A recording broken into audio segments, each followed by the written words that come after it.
Okay, so today I want to start with the Sarkisov program, and this is going to be a topic that we'll cover over several days, but today, for the most part, I want to talk about the Sarkisov program in dimension 2.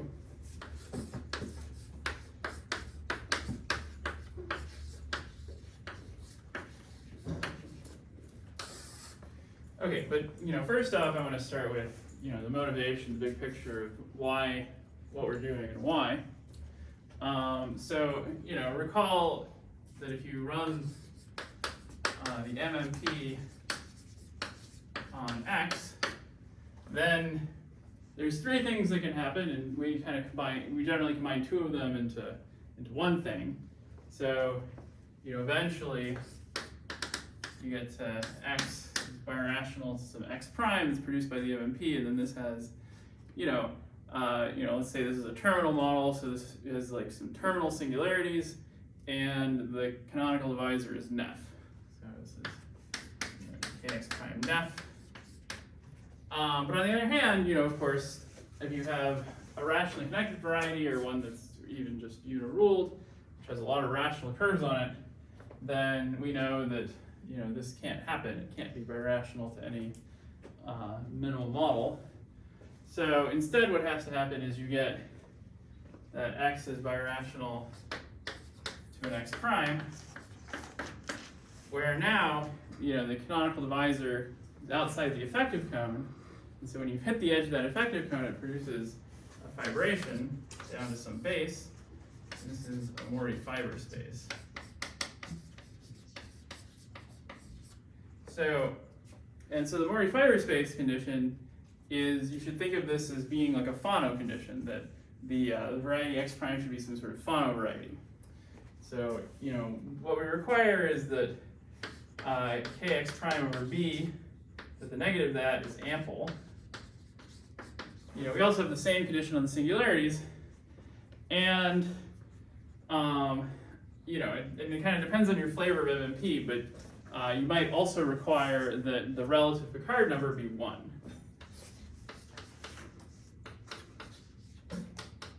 Okay, and so and what's known about the minimal model program is that that this works. So the problem is producing canonical models that so when you're in this case, but in this case everything is great. Now, the question then becomes, okay, what about uniqueness? And uniqueness here, the X prime, the surface case, the X prime is unique, but in general it's not, because you can do small modifications called flops. And then, the idea is that, you expect that any two such models are connected by a finite chain of flops. And I forget if this is proven or if it's a conjecture, so don't quote me on that. But this is at least what's expected. On the other, I think that's still a conjecture, but I'm not, because it's sort of, the issue is kind of like finiteness, right? It's like you can kind of, anyway. But here, uniqueness is just like not true, right? Because, for example, even in dimension 2, you have that like P2 is not isomorphic, but is birational to P1 cross P1, and moreover, this is birational to any Hertzberg surface Fn. So conceivably, then you could start with some rational surface with a bunch of points blown up, and then run the minimal model program in different ways to get each of these varieties.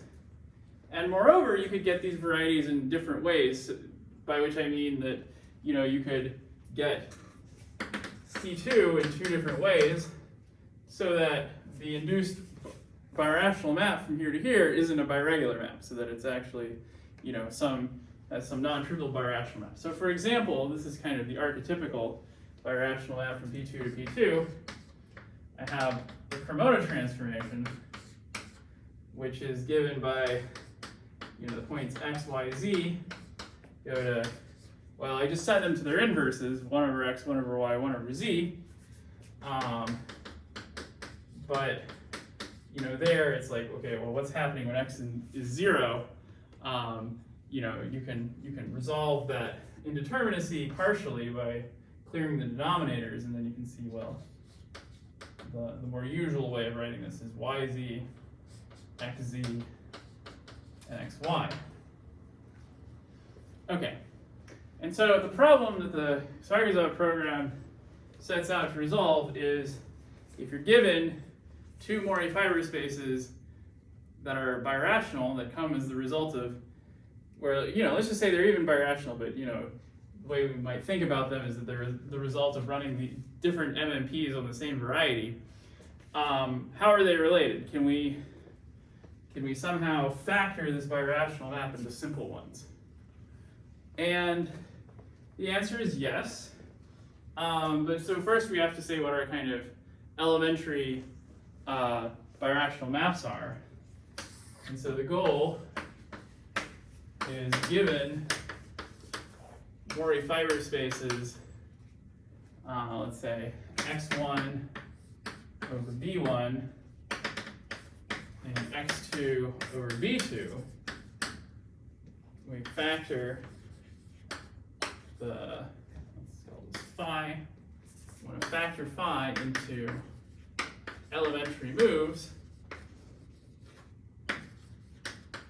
called Sarkisov links. Okay, so my next thing is just to define for you what the Sarkisov links are, and then we'll tell you what the Sarkisov links look like in dimension 2. Okay.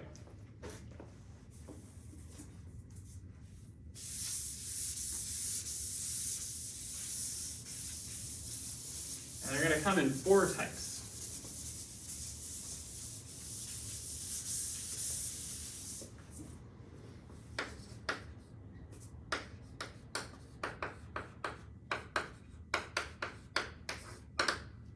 Okay, so let's see. All right, so there's type 1. I hope. Suddenly I'm like, now I forget if this is type 1 or type 3, because the type 1 and the type 3 are reverses of each other, but it's not really going to be important.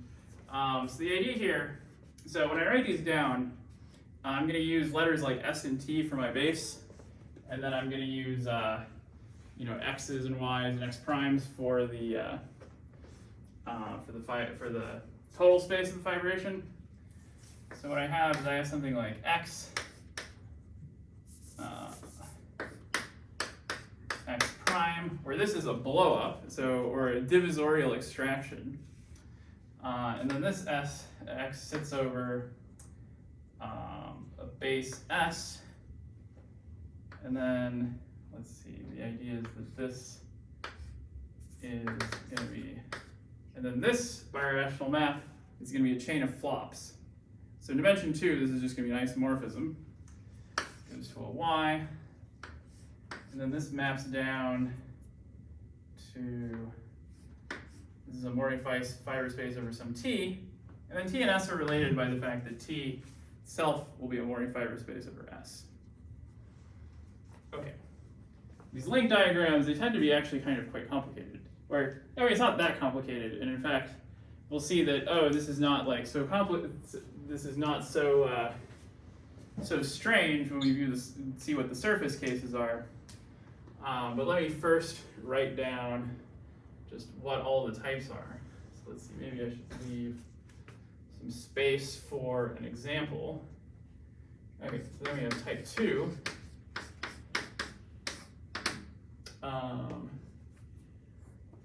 That's a little more space. So for type 2, I have my X birationals by Y. And then, what is the idea? I think it's like I have X and Y. And then I have 2 divisorial extractions, one for X and one for Y. And then these should be, I think, Mori fiber spaces over the same base.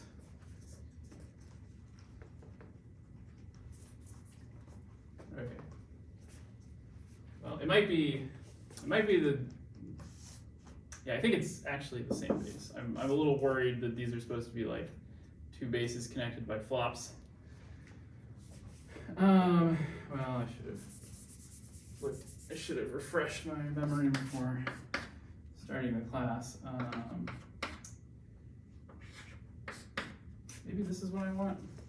Well, in the surface case, it's going to be the same base. So I will explain what this looks. And yeah, when I go through next time and actually do the proof of the Sarkisov program, then it'll be clear what this link should actually look like. So, but the point here is that you have two Morey fiber spaces, and the way you produce the exchange from one to the other is that you blow up a divisor, you do some flops perhaps, and then you blow down a different divisor.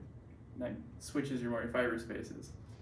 And then I'm just kind of concerned about whether some modification needs to happen to the base, but I think, in fact, I don't think there does. So let's just write this.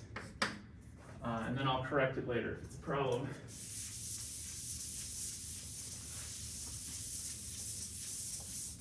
Okay, and then, for type 3, I'm not going to draw this one on the board because it's exactly the mirror image of type 1.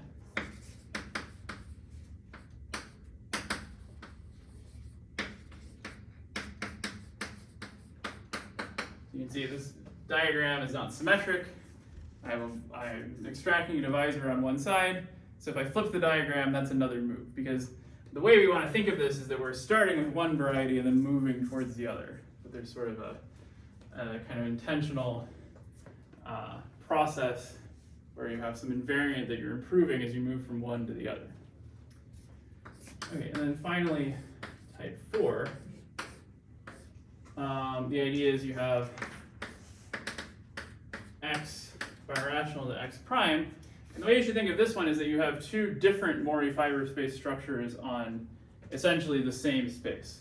Well, the space is not quite the same, but in dimension 2, so these dotted lines, these are all going to be small modifications, some chain of flops. And, well, yeah, I guess it's flops with respect to, you have to put some boundary in there, but it's going to be some small modification, get from x to x prime. And then the idea is that both of these, these are Morey fiber spaces, and then these are both, related because you have a contraction to some base r. So there's actually two types in type 4. So, I forget, I think they're called like A and S or something. But in one of the types, this is a fibration, so this is another Morey fiber space structure. In the other type, what you have is that these are small contractions. So, and that one doesn't show up until you're in high dimension. Because, if you're in dimension 3 or less, then S and T can't be larger than surfaces, and so they can't have any small contractions. So, on the other hand, so if you have that these are Morey fiber spaces, then you don't actually have a guarantee that S and T are birational. Like, this doesn't give you a birational map between S and T. Okay, so those are the 4 types. So what do these look like when you're in the surface case? So in the surface case, I told you what all the Morey fiber spaces were of relative Picard rank 1. So you either have a del Pezzo surface of Picard number 1, which is a P2, or you have a ruled surface over a P1. And I guess you can have also different Morey fiber space structure. You can also have a map from, you could have a ruled surface where the base wasn't a P1, but then you're not going to get really, you'll never have that's birational P2, of course. So we'll just think about the case where you have a Hertzberg surface. Okay, so here, well, this is just, in dimension 2, the base is a point, and we can have a P2 over a point. And then the idea is that if you blow up one point of a P2, that is isomorphic to F1, which is a Morey fiber space over P1. And that's the type 1 Sarkisov link in dimension 2. And then, of course, You have the type 3 one, which is you just flip that picture around. So the type 1 is you have a P2, you extract a divisor by blowing up a point, and then that divisor is the exceptional divisor, is the special section for F1 over P1. Just collapse it back down. Okay. The type 2, that's probably the most, I would say the most well-known of these kinds of birational maps, and this is an elementary transformation of ruled surfaces. So the idea is that I have, here I have a P1, and then I have something like, I have F sub k, then I have F sub k plus or minus 1. Well, let's just say this is F sub k minus 1. And then I can blow up a point here.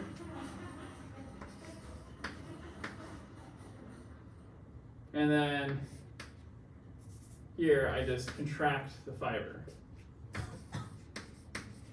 And then these are isomorphic. So let me erase this here. So to really emphasize what's going on in this picture, let me erase this, is that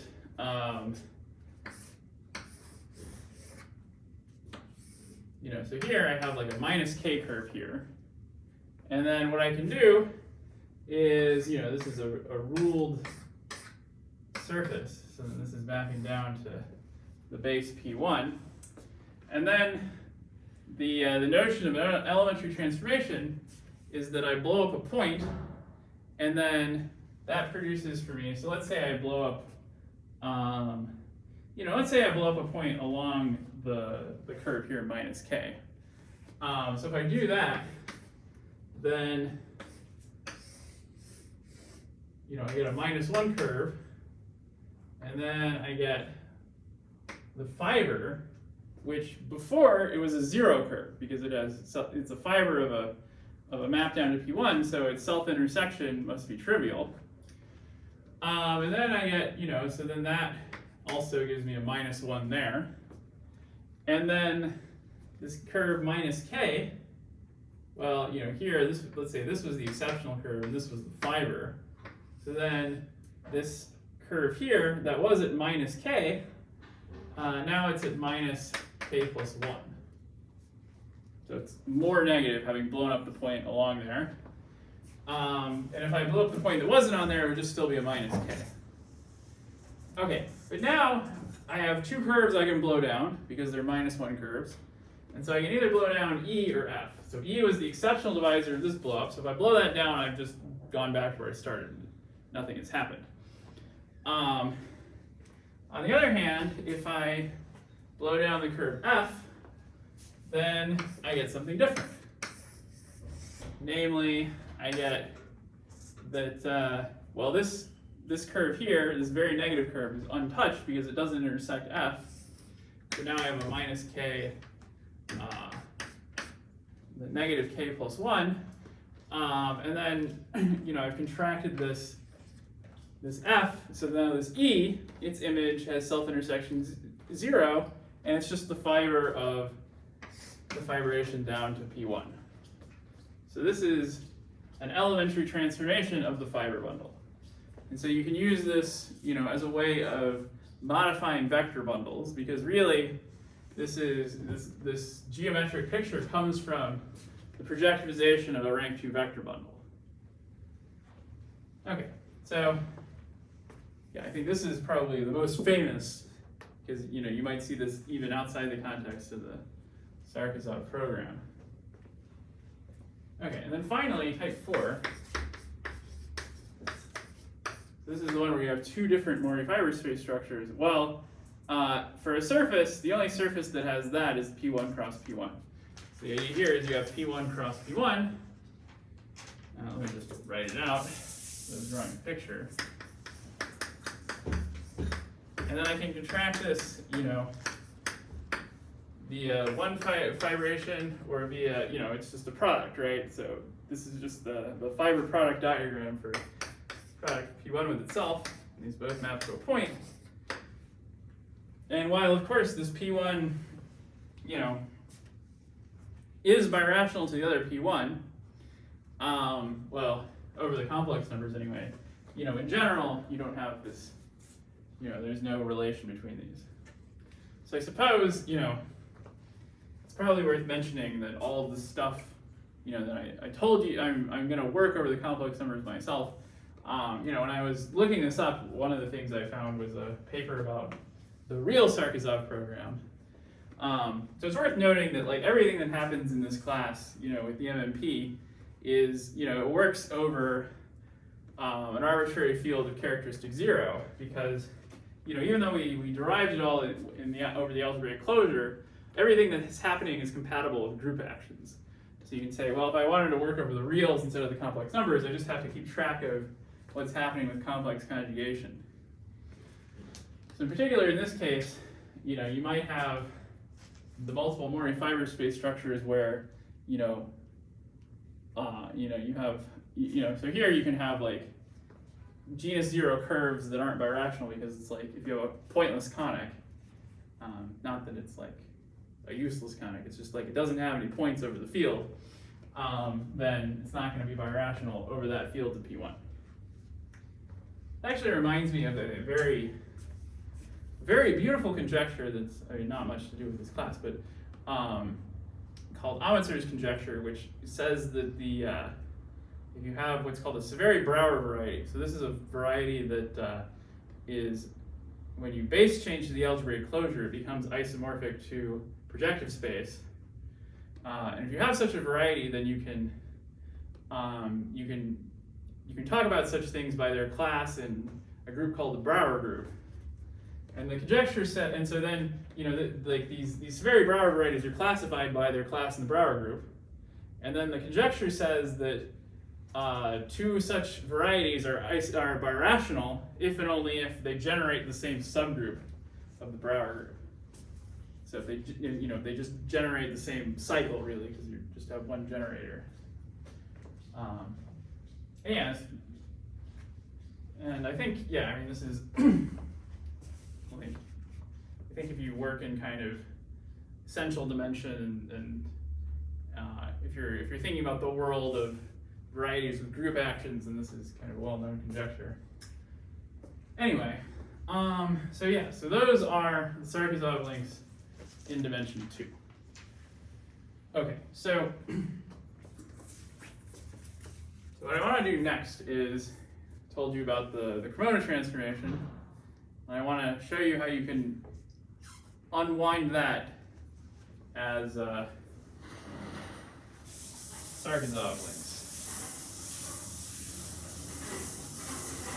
So can I ask a question? Yes, absolutely. So why do we make a difference between type 1 and type 3?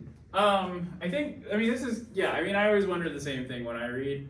I think it's kind of a historical artifact of the way, because the way the theory, the way the original theory works is that you break the symmetry between x and x prime, and you're thinking of one as kind of like where you are right now, and like the other one is where you want to be.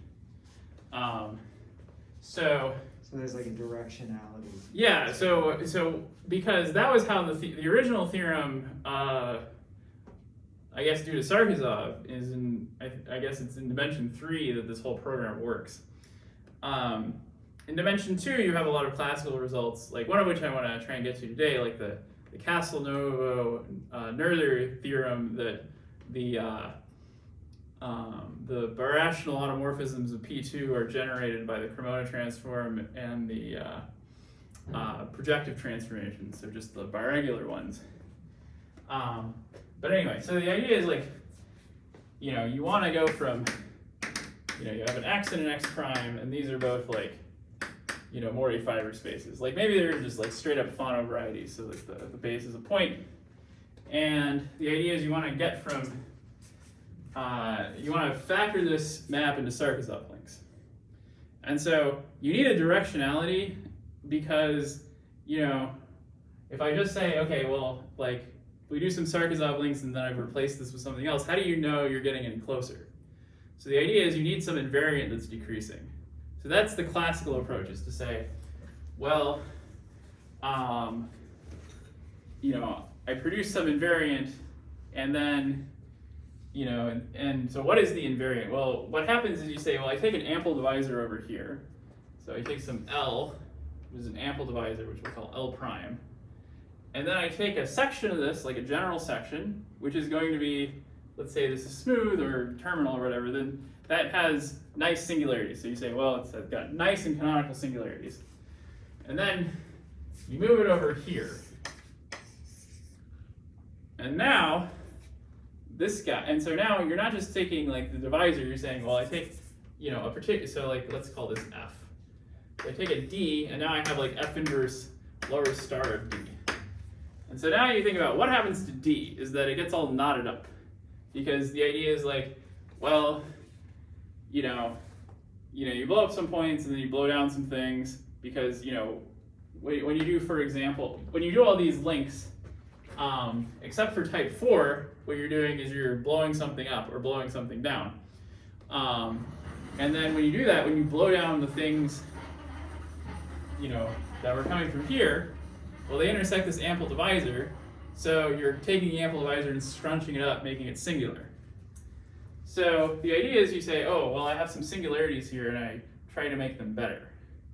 Well, the truth is like a little more subtle than that, actually, because what the Sarkisov program actually does is it produces what's called the Sarkisov degree, which is a triple. And so it's like the first thing is like, you know, instead of you say, okay, well, you find how much, like what coefficient you have to stick on this divisor to cancel the anticanonical one.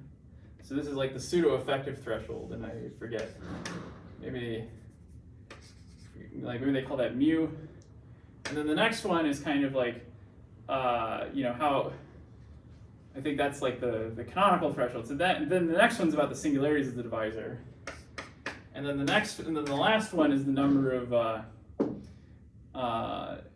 of exceptional centers that realize like the worst singularities.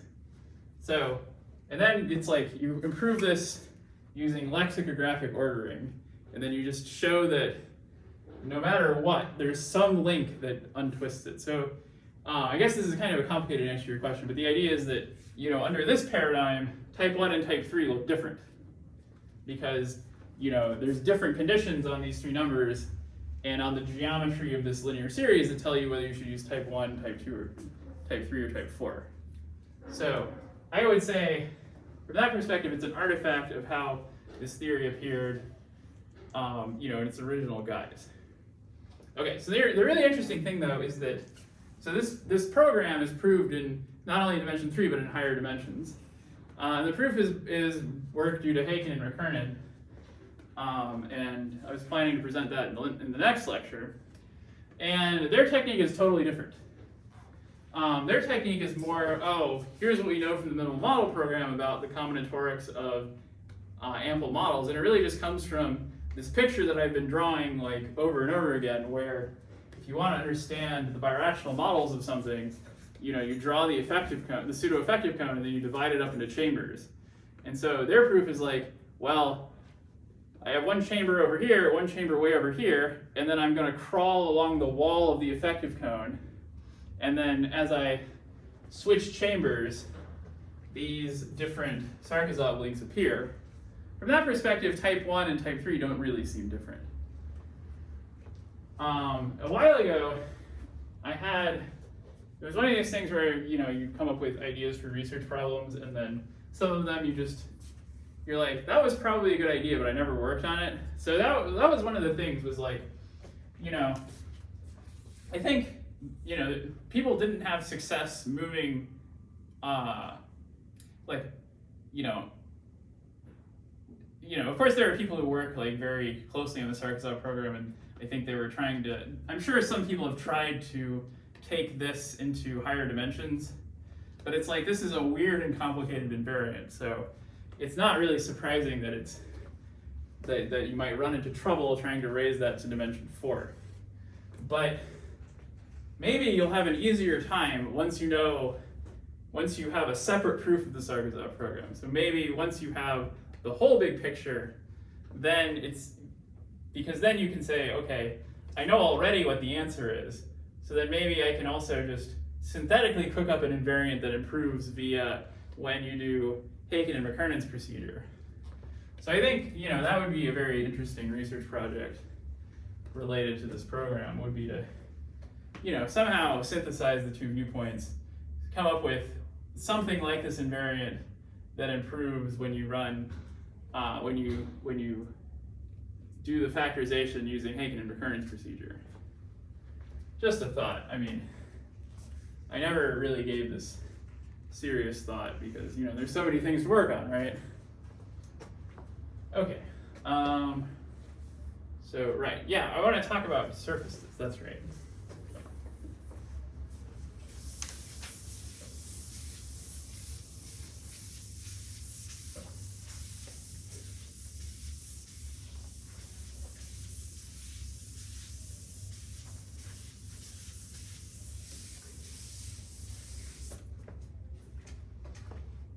Yeah, so reading Haken and recurrence paper, they talk about, what it is for, what the links are, what they are for surfaces, and then they're like, well, it's a fun exercise to untwist the Cremona map. And, I guess it is kind of fun.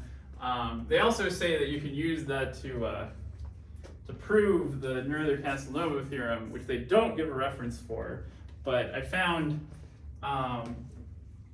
in some notes of Andriata, that was where I kind of found at least an argument I think I could make sense of. So that's my plan for the rest of the lecture, is to try and prove this theorem about the Cremona group of P, about the birational automorphisms of P2. We're going to start by factoring the Cremona transform. So you have P2 goes to P2, and then the idea is that you have, XYZ goes to YZ, XZ, XY. And, there's a lot of different ways to think about this. I mean, the way I generally think about this is in terms of toric geometry. You say, okay, well, I have my triangle, that's P2. It's a triangle in the lattice, and it's kind of the smallest triangle that fits in the lattice. And then the way that you resolve the map is you blow up the 3 points. You can think of that trimming off the corners of the triangle, and then you contract the original edges of the triangle. Okay, but this is not, Sarkisov links yet.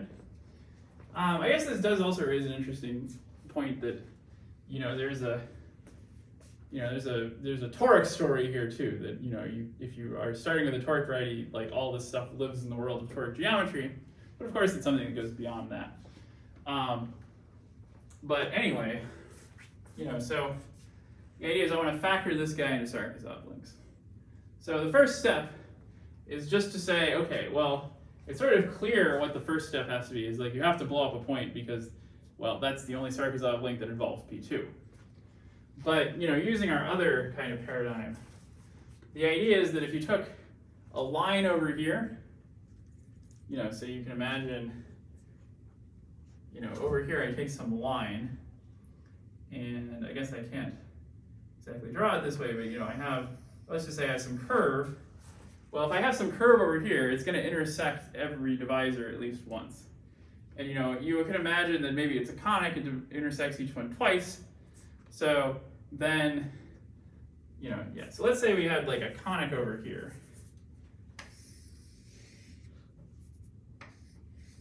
I think probably what you really want to use is an anti-canonical divisor, which would be degree 3, but let's just think about the conic. And then, I do these blow-ups, and the conic is still there, but it misses these 3.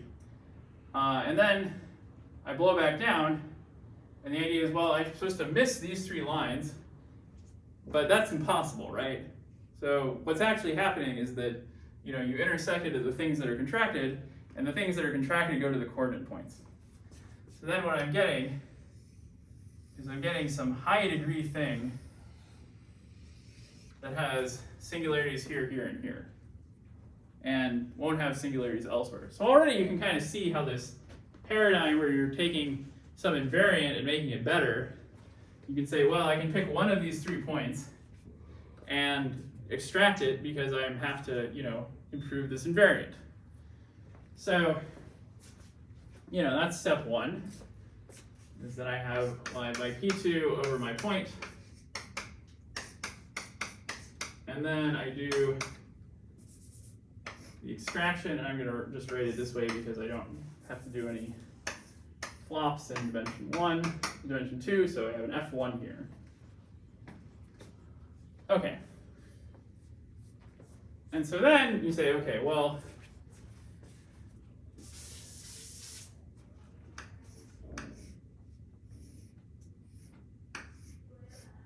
yeah, so now I'm in this situation where, I've contracted 2 of these, but, one of them is blown up, so here I have, like an F1 that looks like this, and then the idea is that, well, I have still these 2 nasty points. This one is okay, but then, I'm gonna have to do a blow up at one of these 2 points, and then but then the idea is that, well, that's not a Borey fiber space, so I'm gonna have to do a type 2 link here, which is the elementary transformation one. And so the idea is I'm blowing up a point that isn't on the special line.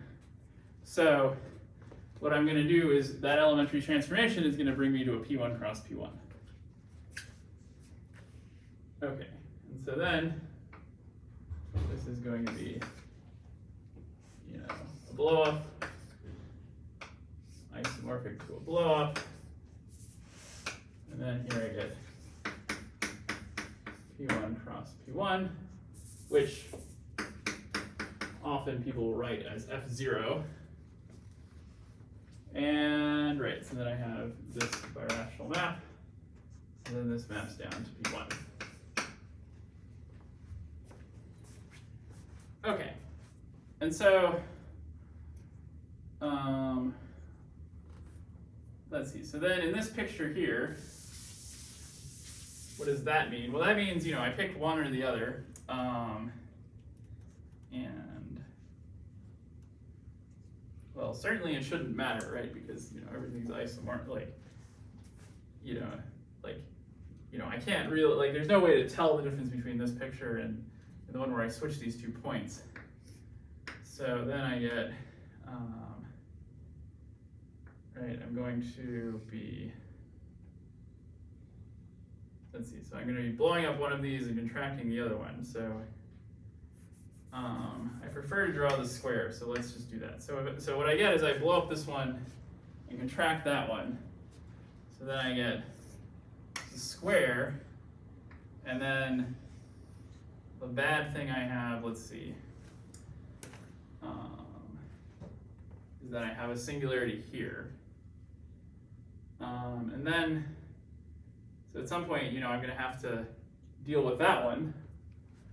And so what I'm going to do is I'm going to, so I'm going to blow up this one, contract the fiber, and what I'm left with is this one. And then here, this is an F1, I contract this. This gets me to the other P2. So what this is saying is that the next step I do is I just do another elementary transformation, and that's going to get me back to an F1.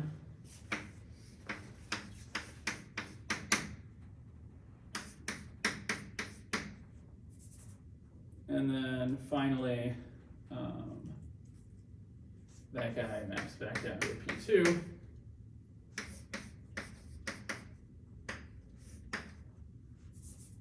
This maps down to the point. So this is the factorization, or a factorization. We don't necessarily claim it's unique.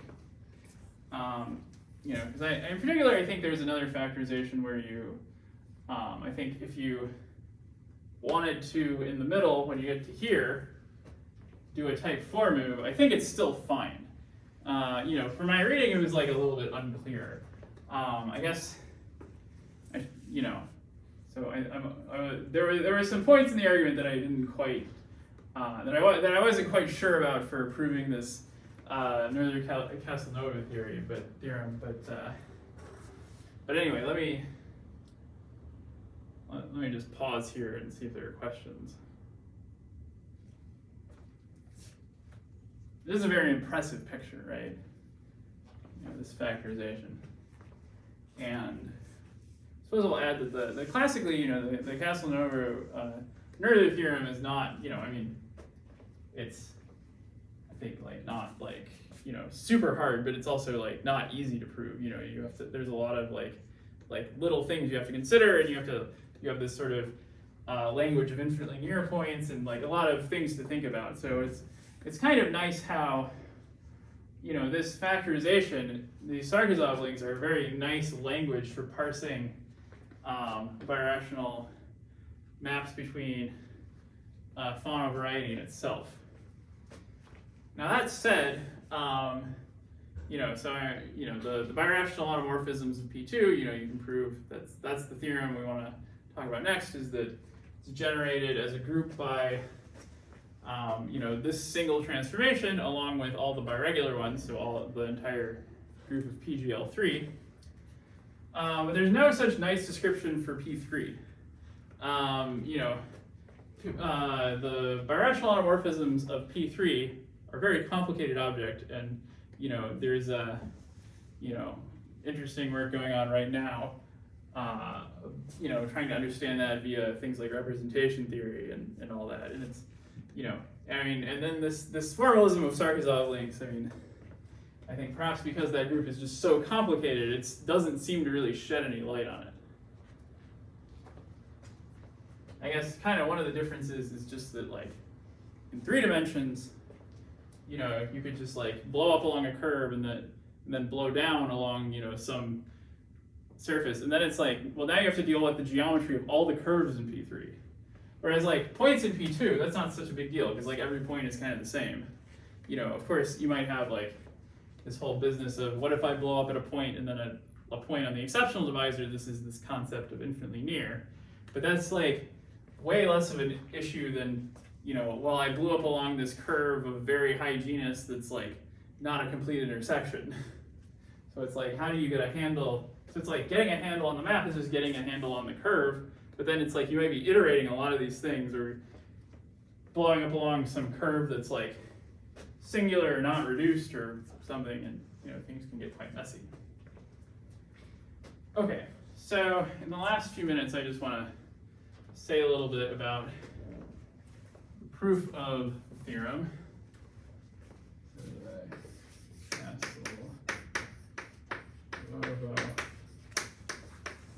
There's the theorem. Is that birational automorphisms, aka the Cremona group of P2, are generated by PGL2 and or PGL3 and sigma, which is just this transformation here, YZ, XZ, XY.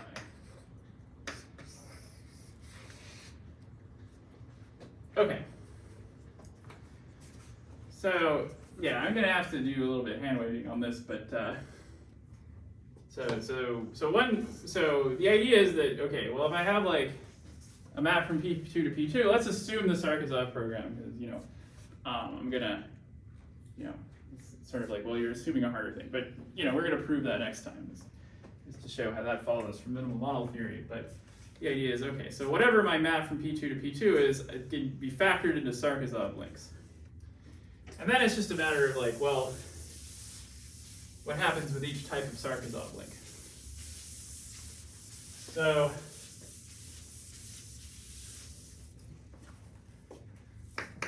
I have my P2 to P2, and then you have a bunch of Sarkisov links in the middle.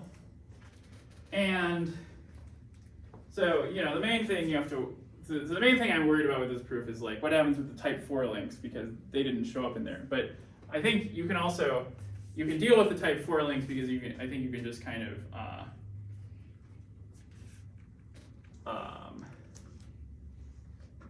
yeah, I mean, I think you could maybe can factor this transformation in a way that has a type 4 link in it and deal with it that way. But, you know, let's just assume instead that there are no type 4 links, it's all type 1, type 2, and type 3. Well, the nice thing is that P2 only shows up in type 1 and type 3 links, right? So what you're going to have is you're going to have type 1, a bunch of type 2s, and then a type 3. Okay, so in particular, well, I can just assume that there's no more than one type 1 and one type 3, because, well, if there's not, I can just break this apart into smaller pieces. So the idea being, well, if I am just like a type 1 here, so that's like an F1, and then I have, you know, a bunch of stuff, then here I get to a type 1, and then this is type 3, P2. And so I can assume, well, there's no like, you know, there's no P2 that shows up in the middle. Okay, but I can also assume there's no F1 that shows up in the middle, because if there was an F1, I could just say, well, let's just contract a P2, and then, you know, that factor is even smaller. So, and then we can say, okay, well, if I have this F1 to F1, then, you know, if this is just an isomorphism, you know, if I just do a type 1 then a type 3, well, that's just an automorphism of P2. That doesn't produce any non-trivial birational map. So I have to assume there's some Hertzberg surfaces in the middle. Well, if there's an F0 in the middle, and this is a 2 and a 2, then this is just sigma. And we're fine. So then, you know, instead you can say, well, all right, so, you know, if there's only an F0 in the middle, then we get this sigma. So, but, you know, if you do F1 then a type 2, you either have to get to an F0 or an F2. So if you get to an F0, then the next type 2 has to get you to an F1. And then you've closed this. So essentially what we've proved is that for any diagram like this with type 2s in the middle, where the number here, so the degree of the Hertzberg surface doesn't exceed 1, we're done. And so now you just do it by induction on the highest degree that appears for the Hertzberg surface in the middle. So we assume true if only Fk for k less than or equal to m shows up. And then you say, well, I have some, you know, let's say I have some new diagram where there's an Fm plus 1 in there. So, you know, it's the same kind of business. You have a P2 and then an F1, and then, you know, a bunch of 2s, and then there's, you know, a bunch of stuff in here, and then 2 sending you to F1 down to P2. And the goal here is just to, like, you know, is you say, okay, well, what do we do here? Well, the idea is you just lower the numbers on all of these by doing an extra 2. And the idea is, okay, well, but, you know, then that changes the map. But the idea is that, you know, doing this blow up, as long as you, you know, that can be kind of coming from just sticking another Cremona transform in there. So the idea is that you can, you know, you can link this up with another Cremona transformation so that, you know, so that a bunch of things kind of crowd in, and then this F1 becomes an F0. And so you have the same sequence of maps here. And so, you know, so as long as that, you know, that blow up happens at kind of an arbitrary point of here, this, you know, you'll decrease all the numbers here, and then you can rely on the inductive hypothesis. Okay. So I can tell that was probably not exactly convincing, but I'm out of time. So, yeah, if you have a question about this, I'll send you a link to the paper I found, because to be honest, I didn't quite understand the argument myself, but I think the gist of it was somehow, you can kind of, there's a way of just like slamming a Cremona transformation in here so that these numbers all get lowered, and then you say, oh, well, by induction, I can factor that. All right, so that'll be it for today.